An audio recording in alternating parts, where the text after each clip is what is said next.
আসসালামু আলাইকুম বন্ধুরা, FM LCD LED repair centre থেকে আমি মোহাম্মদ ফেরদৌস আলম। তো বন্ধুরা, আজকে আমাদের দোকানে একটি সিঙ্গার কোম্পানির 28 ইঞ্চি একটি LED টিভি এসেছে। তো আপনারা দেখতেই পাচ্ছেন স্ক্রিনে LED টিভির সমস্যাটি। তো বন্ধুরা, এই LED টিভির সমস্যাটি আজকে আমি আপনাদের সাথে শেয়ার করব, এটি কিভাবে রিপেয়ার করতে হয়। তো চলুন কথা না বলে ভিডিওটি শুরু করা যাক। তো বন্ধুরা, আপনারা দেখতে পাচ্ছেন আমি কাজের সুবিধার্থে প্যানেলটি উল্টিয়ে নিয়েছি এবং এক্সটার্নাল একটি মাদারবোর্ড কানেকশন করেছি। কানেকশন করার পর আমি টিকন বোর্ডের সমস্ত ভোল্টেজ মেপে দেখি VGL, VGH, VCOM, AVDD, DC to DC ICর সমস্ত বুস্ট ভোল্টেজ প্রেজেন্ট আছে। তারপর আমি ভাবলাম যে হয়তো সাইড কফে সমস্যা। তারপর আমি সাইড কফের ভোল্টেজগুলো মাপি।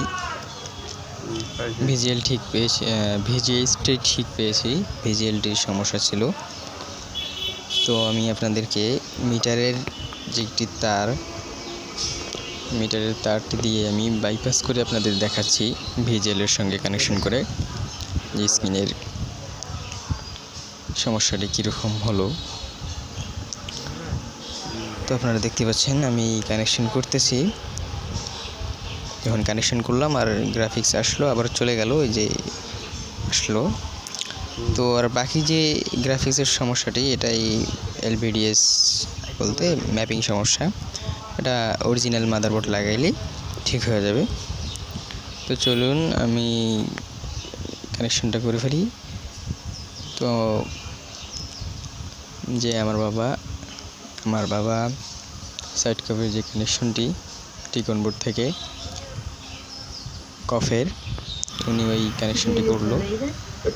করার পর আমি আপনাদেরকে গ্রাফিক্স দেখাচ্ছি।